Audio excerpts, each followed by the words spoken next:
Bienvenidos jóvenes de segundo básico. El día de hoy vamos a dar la continuidad de algunos datos históricos de las épocas que hemos estado contemplando. El día de hoy vamos a ver un poquito sobre el cisma de la Iglesia Católica. De hecho, hoy quisiera hablarles un poquito de este tema y explicarles a la vez la pequeña tarea que van a tener para esta semana. De hecho, básicamente es un análisis sobre la clase anterior, donde hablamos sobre el feudalismo y cómo fue que se dio la descentralización en este caso, o cómo fue que se partió del feudalismo para instituir la descentralización. Luego también tenemos el cisma de la Iglesia Católica, es decir, vamos a hablar en el análisis sobre el tema del feudalismo de la clase anterior y el tema del cisma de la Iglesia Católica. Es un pequeño análisis el que ustedes van a hacer. Únicamente pueden ahí escribir qué es lo que piensan acerca de cada uno de estos temas, qué beneficios o qué cambios han dado a partir de estas nuevas ideas hasta el día de hoy, ¿verdad? Hasta nuestros tiempos. Vamos a dar inicio hablando sobre qué es un cisma.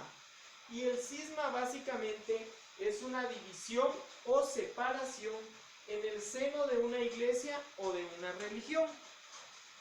A esto nos referimos cuando hablamos de cisma, una división que va a existir en alguna religión. En este caso, como vamos a hablar directamente de la Iglesia Católica, vamos a hablar de la división que existía en la Iglesia Católica. Luego tenemos a quiénes o cómo se reconoce un cismático. Y luego también hablando de cismático podemos definir que es un adjetivo el que vamos a presentarles en este momento. Es decir, es una calificación, una atribución que se le da a la persona. Cismático, tendencias, es decir, que tiene tendencias, ideas o políticas que promueven el cisma, es decir, que promueven la división. También puede ser alejarse de la comunión de la iglesia. Ese puede ser puede ser una persona cismática o un cismático, ¿verdad? Aquel que se separa de la comunión de la iglesia. Ahora bien, vamos a hablar de dos grandes divisiones que se dieron básicamente en la Edad Media en la Iglesia Católica. El cisma más resaltado e importante, podríamos llamarle, es el cisma que se dio entre el clero secular y el clero regular.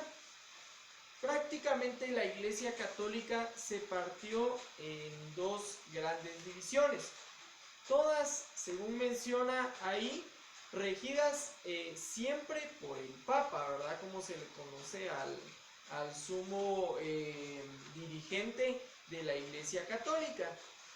Estas dos grandes divisiones consistían en lo siguiente. Llama mucho la atención el por qué se les llamaba a algunos seculares y a otros regulares. En el clero secular se designaba este nombre a los miembros de la Iglesia Católica que vivían en el mundo mezclados con los laicos, es decir, todas estas personas que vivían en las comunidades, en los pueblos, con alguna parroquia, con alguna iglesia, a estas personas se les llamaba el clero secular porque vivían mezclados entre el mundo. De hecho, acá tengo una pequeña anotación y dice lo siguiente. Básicamente, el clero secular lo dirigía el Papa, como les dije, los arzobispos, los obispos y los párrocos. Ahora bien, los párrocos se hallaban al mando de pequeños distritos llamados parroquias. Varias parroquias formaban una diócesis, cuyo jefe era un obispo, y varias diócesis formaban una arquidiócesis, que prácticamente la dirigía el arzobispo.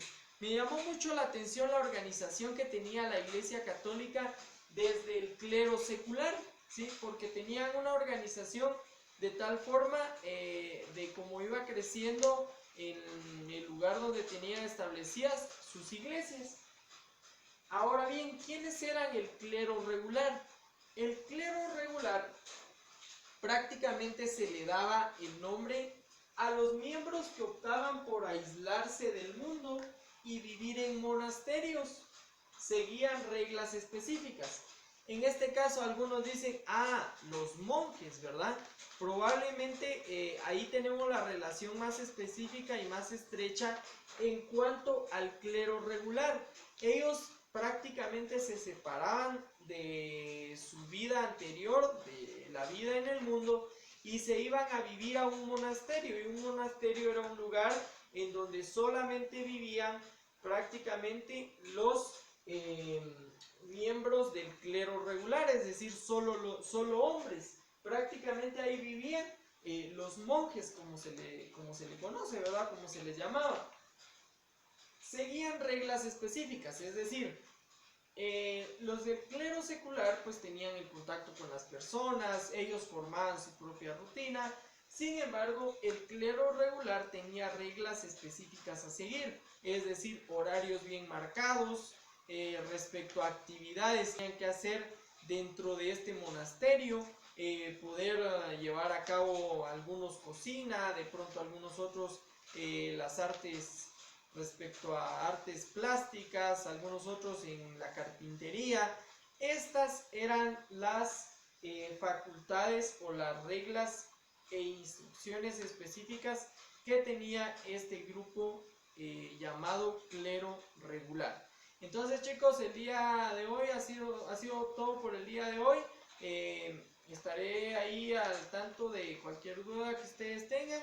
Que Dios les bendiga y que tengan muy buena tarde.